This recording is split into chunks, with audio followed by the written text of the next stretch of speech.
Bogus जात प्रमाणपत्रावर निवडणूक जिंकली. 4 सरकारी यंत्रणांची दिशाभूल.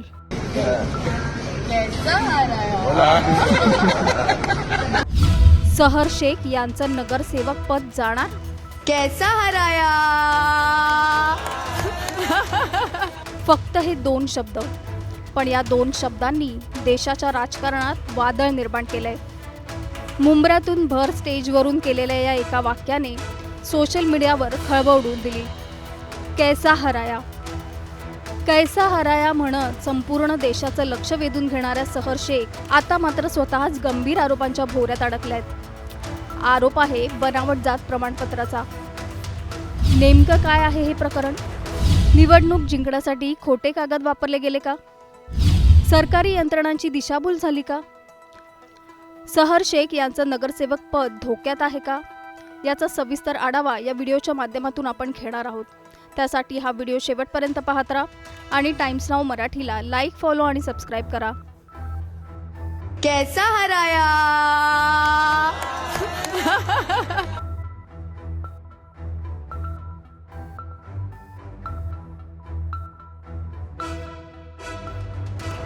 सहर शेख ठाणे महानगरपालिकेच्या निवडणुकीत मुंब्रा प्रभाग क्रमांक 30 मधून विजयी झाल्या. पहिल्याच निवडणुकीत विजयी झाल्यानंतर शरद पवार गटाचे आमदार जितेंद्र आव्हाड यांना उद्देशून सहर शेख यांनी कैसा हराया म्हणत जोरदार वार केला. कैसा हराया. या वक्तव्यामुळे सहर शेख चर्चेच्या केंद्रस्थानी आल्या. पण आता त्याच विजयावर आता प्रश्नचिन्ह उभं राहिलंय. ठाणे तहसीलदारांनी दिलेल्या अहवालानुसार सहर शेख यांचं जात प्रमाणपत्र अवैध असल्याचा निष्कर्ष समोर आलाय. यामुळे त्यांचं नगरसेवक पद धोक्यात आलंय. तक्रारदारांनी केलेल्या पाठपुराव्यानंतर प्रशासकीय चौकशीत धक्कादायक बाबी उघड झाल्यात. अहवालात असा ठपका ठेवण्यात आलाय की सहर शेख यांनी 1-2 नव्हे तर तब्बल 4 शासकीय यंत्रणांची दिशाभूल केली आहे. यामध्ये राज्य निवडणूक आयोग, ठाणे उपविभागीय अधिकारी कार्यालय, मुंबई शहर जिल्हाधिकारी कार्यालय आणि जात पडताळणी समितीचा समावेश आहे. तपासात समोर आलेली आणखी एक महत्त्वाची बाब म्हणजे सहर शेख यांचे वडील युनुस शेख हे मूळचे उत्तर प्रदेशातल्या गाझियाबादचे रहिवासी आहेत. नियमानुसार इतर राज्यातून महाराष्ट्रात स्थलांतरित झालेल्या व्यक्तींना नमुना 10 लागू होतो.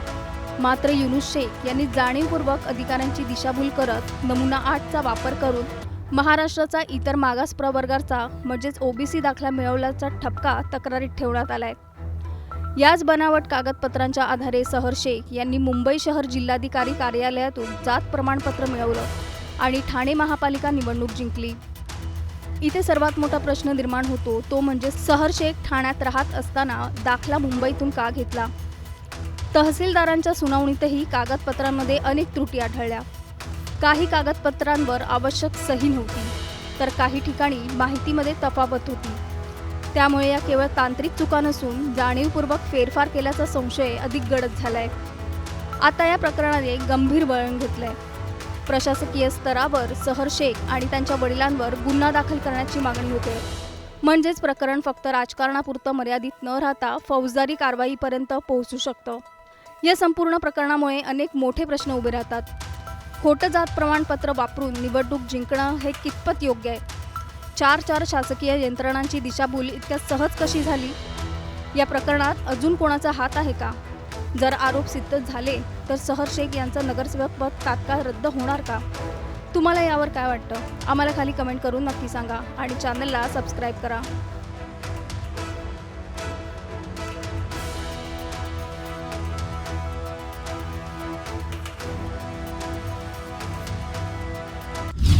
त्र्यंबकेश्वरात देवदर्शनाचा काळा बाजार.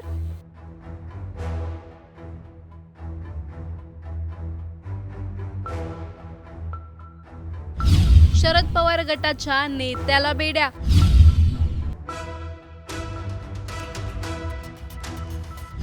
त्र्यंबक राजाच्या दरबारात घडतंय तरी काय?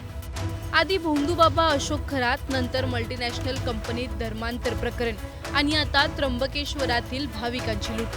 गेल्या काही दिवसांपासून नाशिक कुठल्या ना कुठल्या कारणाने चर्चेत आहे. त्र्यंबकेश्वर 12 ज्योतिर्लिंगांपैकी एक असलेलं ठिकाण.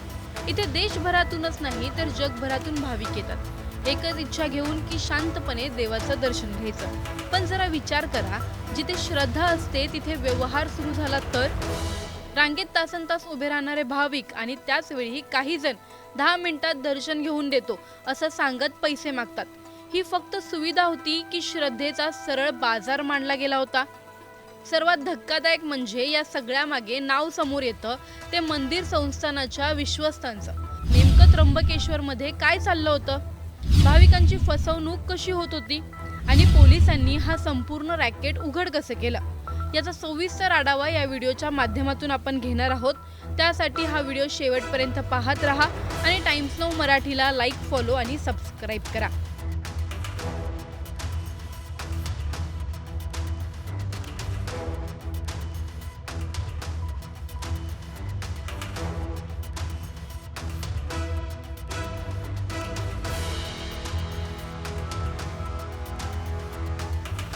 एप्रिलला पंचवटी परिसरातील एक भाविक त्यांच्या मित्रांसोबत त्र्यंबकेश्वर मंदिरात दर्शनासाठी आले. सामान्य भाविकांसारखाच त्यांना 200 रुपयांचा अधिकृत पास घेतला आणि रांगेत उभे राहिले. पण रांग खूपच मोठी होती, म्हणजे दर्शन होण्यासाठी किमान 4 ते 5 तासांचा वेळ लागणार होता. आणि तेव्हाच काही लोक त्यांच्या जवळ आले. इतका वेळ कशाला रांगेत उभे राहता? तुम्हाला फक्त 10 मिनिटात दर्शन करून देतो आणि तेही 3000 रुपयात. क्षणभर विचार करा, तुम्हाला देवाचं दर्शन घ्यायचंय पण 4-5 तास रांगेत पण घालवायचे नाहीत आणि तुमच्या समोर एक शॉर्टकट आहे. त्या भाविकांनी त्या व्यक्तीला पैसे दिले आणि खरंच त्यांना काही मिनिटात मंदिराच्या आत नेलं. पण थोडं थांबा, इथे संशयाला वाव आहे. कारण मंदिरात अशी कोणतीही अधिकृत जलद दर्शन सेवा नाही. मग हे लोक कोण होते आणि त्यांना इतक्या सहजपणे मंदिराच्या आत कसं सोडलं? भाविकांनी याबद्दल तक्रार दाखल केली आणि पोलिसांनी तपास सुरू केला. सुरुवातीला काही एजंट सापडले, गोटीराम पेहरे आणि अभिषेक कडलक. एकाला अटक झाली तर दुसरा फरार झाला. पण तपास इथे थांबला नाही. पोलिसांनी हळूहळू एक धागा जोडायला सुरुवात केली आणि एक नाव समोर आलं. ते म्हणजे पुरुषोत्तम कडलक, मंदिर संस्थांचे विश्वस्त आणि राजकीय पदाधिकारी. आणि इथूनच प्रकरणाने आणखीनच गंभीर रूप घेतलं. दैनंदिन शनिवार रविवारी जे होतं ते त्यामध्ये जास्त मोठ्या प्रमाणात अशा स्वरूपाचे भाविकांना आत सोडलं जायचं. साधारणतः 3 ते 4 तास तुम्हाला लागतील आणि तुम्हाला 10 मिनिटांमध्ये दर्शन करायचं असेल तुम्हाला एवढे पैसे द्यावे लागतील, अशा स्वरूपाची माहिती आहे. त्याच्यामध्ये साधारणतः 200-300 लोकांना सोडलं जात होतं. वेगवेगळ्या लिंकच्या माध्यमातून सोडलं जात होतं. या सर्व कॉन्स्पिरसी जे आहे या बाबतीत तपास सध्या सुरू आहे. जे CCTV कॅमेरे आहेत त्या ठिकाणचे जे काम करणारे इतर वेगवेगळ्या कॅपॅसिटीमध्ये काम करणारे लोक आहेत यांच्याकडून ही माहिती घेतली जात आहे आणि याच्या आधारावर साधारणतः दैनंदिन 100 ते 150 लोक हे आतमध्ये सोडले जात होते. हे कोणाकोणाच्या मार्फतीने सोडले जात होते, या संपूर्ण टीममध्ये कोण कोण होतं या बाबतीतील तपास सध्या सुरू आहे. त्र्यंबकेश्वर मंदिरातील भाविकांच्या या लुटी संदर्भात अनेक तक्रारी पोलिसांकडे आल्या होत्या. मात्र त्या संदर्भात कुठलाही ठोस पुरावा समोर येत नव्हता. त्यामुळे नाशिक पोलिसांनी स्टिंग ऑपरेशन करण्याचा निर्णय घेतला. या स्टिंग ऑपरेशनच्या माध्यमातून पुरावे गोळा करून पोलिसांनी हे संपूर्ण रॅकेट उघड केलंय. कसं सुरू होतं हे रॅकेट? VIP दर्शनाच्या नावाखाली काही एजंट्स काम करत होते. भाविकांकडून 3000 ते 12000 रुपयांपर्यंत पैसे घेत होते. एका दिवशी साधारण 100 ते 150 भाविकांना मंदिरात सोडलं जात होतं. मंदिराच्या पूर्व दरवाजातून भाविकांना मंदिरात सोडलं जायचं. एजंटकडून विश्वस्तांच्या नावाचा वापर करून पैसे उकळले जायचे. म्हणजे ही फक्त काही एजंट्सची खेळी नव्हती, तर VIP दर्शनाच्या नावाखाली एक व्यवस्थित चालणारं रॅकेट होतं. एक भोळा भाबडा भाविक देवावरच्या श्रद्धेपोटी दर्शनासाठी मंदिरात येतो आणि अशा वेळी त्या श्रद्धेचा गैरफायदा घेतला जातो. VIP दर्शनाच्या नावाखाली त्याच्या भावनांवरच सौदा केला जातो. ही फक्त फसवणूक नाही, तर ही भाविकांच्या श्रद्धेसोबत केलेला खेळ आहे.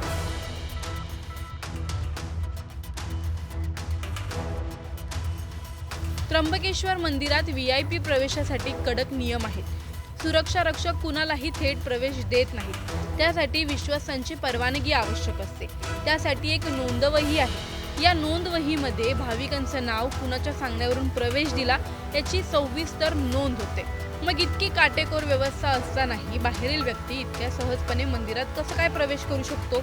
आता जेव्हा विश्वस्तालाच अटक झाली आहे तेव्हा एक गोष्ट स्पष्ट होते की या भ्रष्टाचाराचं मूळ थेट त्र्यंबकेश्वर संस्थानांच्या आतपर्यंत असल्याचं स्पष्ट झालंय.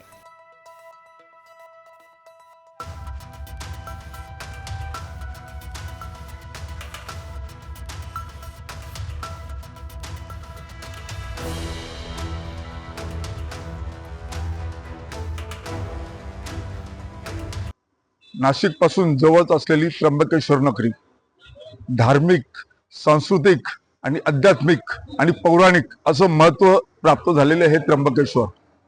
नाशिक पासून 23 किलोमीटर अंतरावर 12 ज्योतिर्लिंगांपैकी एक ज्योतिर्लिंग, देशभरात 12 ज्योतिर्लिंग आहेत, त्यापैकी अतिशय महत्वाचं असं हे ज्योतिर्लिंग. ह्या ज्योतिर्लिंगाला प्रचंड असं महत्व आहे.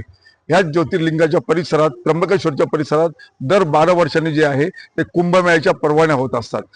पुढच्या वर्षी जे आहे ते नाशिकमध्ये कुंभमेळा होणार आहे, त्याच वेळी त्र्यंबकेश्वरमध्ये सुद्धा कुंभमेळा होणार आहे. त्यामुळे एकतर 12 ज्योतिर्लिंगांपैकी एक असं त्र्यंबकेश्वर मंदिर, त्याचवेळी कुंभमेळ्याचे जे आहे ते महत्व, आणि त्याचवेळी देशाची जी सर्वात लांबीची नदी अशी आपण काय म्हणतो त्या गोदावरी नदीचे उगमस्थान, आणि त्याचबरोबर अनेक दोष घालवण्यासाठी, म्हणजे तुमचे पितृदोष असतील, कर्मदोष असतील किंवा इतर तुमच्यामध्ये काही तुमच्या कुटुंबामध्ये जे दोष घालून असतील ते जर घालवायचे असतील तर ह्या त्र्यंबक नगरीला देशभरातील नागरिक आणि विदेशातील नागरिक जे आहे ते प्राधान्य देतात, आणि ते इथे येऊन आपले दोष आपण घालवू शकतो असा एक त्यांचा समज आहे. तो आध्यात्मिक आहे, धार्मिक आहे. इथे त्या संबंधीचा पूजाविधी केला जातो. मात्र हे दोष जे आहे ते घालवण्यासाठी मोठ्या संख्येने नागरिक येतात, भाविक येतात, आणि त्याचवेळी त्र्यंबकेश्वराचं दर्शन घेण्यासाठी सुद्धा मोठ्या संख्येने भाविक या परिसरात येत असतात. मात्र त्याचवेळी आणि देशभरातले नागरिक येथे आपले दोष घालवण्यासाठी येत असताना त्याचवेळी ह्या त्र्यंबक नगरीला, जिथे भगवान शंकराचं महत्वाचं स्थान 12 ज्योतिर्लिंगापैकी एक असं मानलं जातं, त्याच त्र्यंबकेश्वर नगरीला आता दोष लागलाय का काय असं म्हणण्यासारखी परिस्थिती निर्माण झालेली आहे. कारण या परिसरात आपण सातत्याने घडणाऱ्या जर घटना बघितल्या तर या परिसरात होणारे खून असतील, या परिसरात असणाऱ्या भूमाफियांचं जे चांदा चौकडी आहे किंवा इथे भूमाफिया जे सातत्याने ह्या परिसरातल्या जमिनी विकल्या जातात किंवा आदिवासींच्या जमिनी लुबाडल्या जातात त्या संबंधीचं रॅकेट आहे. असे वेगवेगळे रॅकेट्स इथे आहेत, आणि हे सगळे रॅकेट सातत्याने सक्रिय असतात. कारण ही एक डोंगराच्या कुशीत वसलेली त्र्यंबकेश्वर नगरी आहे. पलीकडे गेले तर पालघर, डहाणू, आणि तिकडनं गुजरातमधून जे आहे ते सहज त्र्यंबकेश्वरला येतं. त्याचवेळी मुंबई पासून जे आहे ते इगतपुरी पासून जे आहे ते इथे त्र्यंबकेश्वरला येणारा रस्ता आहे. त्यामुळे गुजरात, नाशिक, देशातले इतर भाग आणि मुंबई ह्या सर्व परिसरातनं इतर व्यवसाय करणारे आणि आपण धंदे करणारे म्हणून त्यांची वक्र दृष्टी जी आहे ती या त्र्यंबकेश्वर वारंवार पडलेली आहे. मात्र आपण म्हणतो कुंपणात शेत खातं, तशी परिस्थिती सध्या निर्माण झालेली आहे. इथे अजून एक काळा बाजार चालतो, तो म्हणजे त्र्यंबकेश्वर भगवानाच्या दर्शनाचा काळा बाजार. गेल्या काही महिन्यांपासून, वर्षांपासून सातत्याने तक्रारी होत आहेत की तुम्हाला जर त्र्यंबकेश्वराचं दर्शन सहजपणे पाहिजे असेल तर 1000, 1500, 2000, आणि आता जे पोलिसांनी जे स्टिंग ऑपरेशन केलं त्यानुसार 3000 रुपये जर दिले तर तुमचं सहज दर्शन होतं. एकीकडे आपण पाहतो देशभरातले नागरिक इथे दर्शनासाठी येतात. थंडी असो, पाऊस असो, वारा असो, कारण या भागात पाऊस जास्त असतो आणि श्रावण महिना पावसाळ्यात असतो, त्यामुळे लोक तासन तास पावसात भिजतात, त्यांना कुठल्याही सुविधा नसतात, आणि अशा परिस्थितीत लोक त्र्यंबकेश्वराचं दर्शन घेतात. मात्र त्याच वेळी याची दुसरी बाजू जी आहे ती दर्शनाच्या काळ्या बाजाराची. काही ट्रस्टींचे एजंट, आपण म्हटलं कुंपण शेत खातं, त्यानुसार ट्रस्टींचे काही एजंट आहेत, ते ट्रस्टींचे एजंट भाविकांच्या आसपास फिरत असतात आणि एखादं सावध आपल्या जाळ्यात येतं आहे का ते शोधत असतात. सावध टप्प्यात आलं की त्याची शिकार करतात आणि त्याला सांगतात तू 3000 रुपये दे, तुझं सहज आम्ही 10 मिनिटात दर्शन करून घेतो. आणि जे सुरक्षा रक्षक भाविकांना मारहाण करतात, शिव्या करतात, ते सुरक्षा रक्षक जे आहे ते 3000 रुपये मिळाल्यानंतर, एका भाविकाचे 3000 रुपये असे पैसे मिळाल्यानंतर ह्या भाविकांना सहजच दर्शनासाठी घेऊन जातात आणि अवघ्या 10 ते 15 मिनिटात त्यांचं दर्शन होतं. मागेच 8 दिवसापूर्वी जे आहे ते काही महिलांनी या संबंधी तक्रारी केल्या होत्या आणि या तक्रारी वाढतच चालल्या. पोलीस प्रशासन, महसूल प्रशासन यांनी याची दखल घेतली आणि पोलीस अधीक्षक बाळासाहेब पाटील आणि वरिष्ठ पोलीस निरीक्षक त्र्यंबकेश्वर महेश कुलकर्णी यांनी यासाठीची योजना आखली आणि योजना आखल्यानंतर त्यांनी जे आहे ते बोगस जे आहे ते भाविक तयार केले आणि त्या भाविकांच्या माध्यमातून जे स्टिंग ऑपरेशन केलं आणि स्टिंग ऑपरेशन करत असताना चक्क त्र्यंबकेश्वर मंदिराच्या ट्रस्टीचाच जो पुतण्या आहे तो पोलिसांच्या जाळ्यात आला आणि मग पोलिसांनी याची सगळी जी कडी आहे ती उलगडण्यास सुरुवात केली आणि त्यात स्वतः ट्रस्टी पुरुषोत्तम कडलक हे सुद्धा ह्याच काळ्या बाजाराचा एक भाग असल्याचं सिद्ध झालं आणि आज पोलिसांनी त्यांना ताब्यात घेतलेलं आहे. पोलिसांनी खरं तर एवढ्या वर्ष ही हिंमत केलेली नव्हती, कारण धार्मिक स्थान आहे, सर्वांची एकजूट आहे आणि अशा परिस्थितीमध्ये काळा बाजार आपल्याला दिसतोय, त्यांना पकडायचं कसं? पकडलं तर पूर्ण गावाचे जे आहे ते प्रतिष्ठेचा धार्मिकतेचा प्रश्न निर्माण होईल. त्यामुळे काही वेळा जे आहे ते पोलिसांनी या सगळीकडे दुर्लक्ष केलं होतं. मात्र यावेळेस पोलिसांनी हिंमत केली आणि थेट ट्रस्टी जे आहेत पुरुषोत्तम कडलक त्यांनाच बेड्या ठोकल्या. त्यांना जी आहे ती पोलीस कोठडी सुद्धा मिळालेली आहे. आता पोलीस याचा तपास करतीलच आणि यातून अजून काही जे आहे ते गैरप्रकार बाहेर येतील हे निश्चित.